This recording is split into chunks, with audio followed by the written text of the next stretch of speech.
स्वागत आप सभी का। आप देख रहे हैं फोर्स इंडिया न्यूज। मैं हूं आपके साथ पूनम शर्मा सोलंकी। चलिए बुलेटिन की शुरुआत करेंगे। जानकारी दे दें कि प्रदेश कांग्रेस में बैठकों का दौर शुरू है और रघु शर्मा क्या कुछ कह रहे हैं जरा सुनिए। पारदर्शिता के साथ राजस्थान में कांग्रेस पार्टी टिकटों का वितरण करेगी।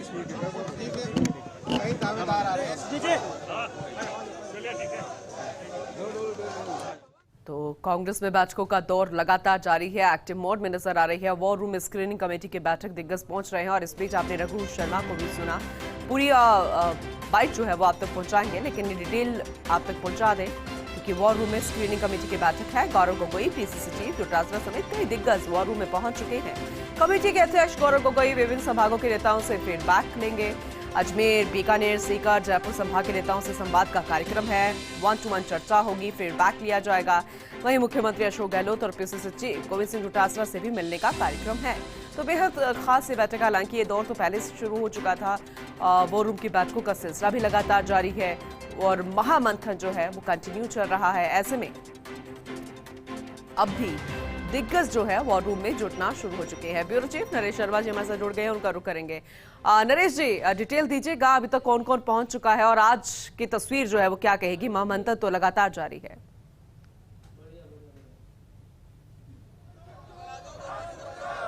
बिल्कुल, देखिए लगातार यहाँ मंथन चल रहा है और कई कांग्रेस के नेता मिल चुके हैं, अभी तक बातचीत कर चुके हैं। अपनी गोगोई से पूर्व मंत्री है रघु शर्मा, वो अपनी बात कहे हैं। लेकिन कांग्रेस वॉर रूम के बीच के बाहर हमें एक रोचक नज़ारा देखने को मिल रहा है। अमूमन अब देखते हैं कि अपने कांग्रेस के जो नेता है उनके लिए टिकट मांगने के लिए कार्यकर्ता आते हैं, उनके समर्थन में नारेबाजी कर रहे हैं। लेकिन आज एक अलग नज़ारा दिख रहा है कि यहाँ टिकट कटवाने के लिए भी आए हैं। कई जो कांग्रेस के जो कार्यकर्ता है या युवा है वो यहाँ पहुँचे हैं। जो एक मौजूदा विधायक है उनकी टिकट कटाने की मांग को लेके भी यहाँ पे आए हैं। जो चाकसू विधायक है वेद सोलंकी, उनके विरोध में एक यहाँ कार्यकर्ता पहुँचे हैं क्योंकि कल 2 दिन पहले जब वेद सोलंकी ने अपने दावेदारी जताई थी तब भी बड़ी संख्या में यहाँ पे पहुंचे थे। किस चीज का विरोध आप लोगों का? वेद सोलंकी का विरोध कर रहे हैं क्योंकि उसने 5 साल में कुछ भी नहीं किया है, चोरी की है 400 में। आप चाहे जिला प्रमुख को ले लो, उसमें उसने तो जिला परिषद को बेचा है। आप खुद आए या किसी नेता ने भेजा आपको? जी हम खुद आए हैं, हम किसी नेता पे डिपेंड नहीं है क्योंकि सोलंकी चोर है, उसमें किसी नेता का हमको वो नीचे भाई नेता बोलेगा तब हम आएंगे। हम अपनी इच्छा से आए क्योंकि हमको 5 साल में जितना दुख हुआ है वो कभी नहीं हुआ। ये लोगों का दुख निकल के आ रहा है, ये किसी के दबाव में नहीं आए हम। तो देखिए अलग अलग नजारे यहाँ पे देख। बिल्कुल, ये चोर है। 75 साल की उम्र है कि मैं कांग्रेस हूँ और 75 साल की उम्र के ऐसे एमएलए नहीं देखा। राजस्थान में नंगे नहीं है मेरे राजस्थान के इतिहास में सब डुप्लीकेट आदमी है। सुनो, कोई कार्यकर्ता कोई जनता की सुनाई नहीं करता। आपको जरूरत पड़ेगी तो जब तो आप मेरे पास फोन करेंगे। देखिए यहाँ जो है विरोध जताया जा रहा है यहाँ पे और अलग अलग जो नज़ारे हैं। बिल्कुल, तो इनका जो मांग है वो कि स्थानीय को टिकट मिले और यहाँ लगातार हम देखते हैं जो कांग्रेस का जो वॉर रूम है उसके बाहर ये प्रदर्शन हो रहा है। यहाँ पे जो विधायक है लगातार वो भी पहुंच रहे हैं, वो भी चर्चा करें, अपनी बात करें। रघु शर्मा यहाँ पे पहुंचे थे, विधायक राकेश पारिक है वो भी यहाँ पे पहुंचे हैं, वो भी टिकट की मांग कर रहे हैं। फिर से टिकट मसूदा से वो आते हैं। लेकिन अलग अलग नज़ारे हमें देखने को मिल रहे हैं। कुछ जो कार्यकर्ता जिंदाबाद के नारे लगा रहे थे, जो अपने नेताओं के लिए टिकट मांग रहे थे। अब कुछ कार्यकर्ता हैं जो विधायक का टिकट काटने की मांग कर रहे हैं कि उनके अलावा किसी को टिकट दे दो। तो जैसे जैसे यहाँ मीटिंग का सिलसिला चलेगा, यहाँ जो कांग्रेस के नेता आए हैं अपनी स्क्रीनिंग करने के लिए, जो दावेदार है उनसे बातचीत करने के लिए आए हैं, तो ऐसे में चाहते हैं कि उन तक ये तमाम आवाज़ पहुँचे, चाहे टिकट मांगने की बात हो या टिकट कटाने की बात हो। किस तरह से जो है वो आगे बढ़ा जा सकता है, इसको लेके लगातार जो नज़ारे हैं वो हमें यहाँ देखने को मिल रहे हैं। तो हमने यहाँ पे देखा है कि कई जो कांग्रेस के नेता है, अभी रघु शर्मा से हमने बात की थी, उन्होंने बताया था कि पूर्ण पारदर्शिता के साथ में यहाँ पे स्क्रीनिंग हो रही है, बातचीत की जा रही है और बातचीत के माध्यम से यहाँ फीडबैक भी लिया जा रहा है कि सरकार को रिपीट कैसे कराया जा सकता है। सरकार रिपीट कराने के इरादे से जो है वो लगातार कांग्रेस के तमाम नेता कार्यकर्ता वो जुटे हुए हैं। तो ऐसे में जो अलग अलग क्षेत्रों में ये विधायक या जो पूर्व मंत्री है, इनको कांग्रेस ने जो जिम्मा दिया था उसके आधार पे वो अलग अलग क्षेत्रों में गए थे उन क्षेत्रों में भी उन्होंने फीडबैक लिया था कि किस तरह से जो कांग्रेस के जो विधायक है वो ज़्यादा से ज़्यादा संख्या में जीत सकते हैं। राकेश पारिक हमारे साथ मौजूद है, उनसे हम बात करते हैं। अलग अलग नज़ारे देख रहे हैं राकेश जी, कोई टिकट मांगने आ रहा है, कोई टिकट कटवाने आ रहा है।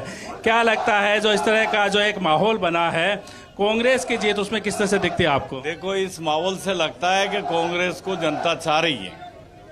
ये जो कोई ये नारेबाजी, उत्साह, अति उत्साह, ये सब चीजें लगने से पता लगता है कि पार्टी के साथ लोगों का हजूम है और कांग्रेस पार्टी सत्ता में आ रही है। आप मसूदा से लड़ेंगे या किसी और को आपने ऑफर दिया है कि आप लड़ सकते चुनाव? देखो, ये ऑफर कोई मेरे घर के तो काम है नहीं। ये तो पार्टी जो चाहेगी, मुझे लड़ाएगी तो मैं लड़ लूंगा, और किसी और को लड़ाएगी तो उनका प्रचार कर लेंगे। आप क्या चाहते हैं? मेरे चाहने न चाहने से क्या होता है, पार्टी चाहेगी जो होगा। आपने अपनी दावेदारी जताई है पूरी तरह से? आ जाता है। राकेश पारिक है जिन्होंने अपनी दावेदारी जताई है यहाँ पे। उन्होंने ये भी कहा है कि पार्टी का जो फैसला होगा वो उनको मंजूर होगा। पार्टी जिसको भी टिकट देती है, चाहे उनको खुद को दे, किसी और को दे, तो वो पूरी मजबूती के साथ है वो यहाँ पे काम करेंगे। तो लगातार जो कांग्रेस के जो नेता है वो यहाँ मेरे पीछे जो वॉर रूम है, वॉर रूम में यहाँ पे पहुँच रहे हैं अपनी दावेदारी जताने के लिए, अपनी बात रखने के लिए, फीडबैक देने के लिए। और जो अलग अलग क्षेत्रों में जाके आए हैं कांग्रेस के नेता, वो भी यहाँ पे पहुँच रहे हैं कि उन्होंने किस तरह से लोगों से चर्चा की है, क्या फीडबैक है, किस तरह से जो उम्मीदवारों का चयन होना चाहिए। और इसके अलावा जो मौजूदा विधायक है, वो विधायक भी लगातार है, वो अपनी दावेदारी भी पेश कर रहे हैं, अपने जीत के समीकरण भी बता रहे हैं। और साथ में जहां उनको पार्टी ने जिम्मेदारी दी थी वहां किस तरह से उनको प्रतिक्रिया मिली है, ये भी उन्होंने अपनी बात कही है। तो यहाँ पे लगातार जो चर्चा है कांग्रेस वॉर रूम में, वो उसका सिलसिला चल रहा है और अभी 2 दिन तक ये सिलसिला और चलेगा। और उम्मीद की जा रही है कि ये जो नज़ारा जो हम आज देख पा रहे हैं कांग्रेस वॉर रूम के बाहर, जो बड़ी संख्या में कांग्रेस के कार्यकर्ता यहाँ पे पहुंचे हैं, कुछ उत्साही है, कुछ नरेश जी आप सही कह रहे हो, क्योंकि ये जो नजारा है जो आज देखने को मिल रहा है ये चुनावों तक नजर ही आने वाला है, या फिर तब तक जब तक ये पूरी प्रक्रिया पूरी नहीं हो जाती। क्योंकि इनको देख के तो और लोगों में जोश आएगा जो ये चाहते हैं कि इस तरीके का प्रदर्शन हो, ये सब चीजें चलती रहती। लेकिन क्या ये इंफॉर्मेशन, ये जो बाहर प्रदर्शन हो रहा है, ये अंदर तक पहुंच गया है?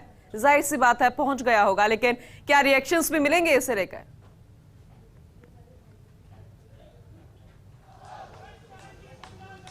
देखिए, जब चुनाव आते हैं तो इस तरह के नज़ारे बार बार देखने को मिलते हैं। ये एक विधायक की यहाँ पे को लेके विरोध है, ऐसे कई विरोध हो सकता है, आगे भी अन्य अलग अलग विधायकों को लेके मिले, कुछ नेताओं को लेके मिले, या जो पहले प्रत्याशी रहे हैं उनको लेके मिले। तो ये तो चलता रहेगा, टिकट का सिलसिला जब तक खत्म ना होगा, टिकट जब तक नहीं बटेगी तब तक इसी तरह का जो विरोध प्रदर्शन है वो चलेगा।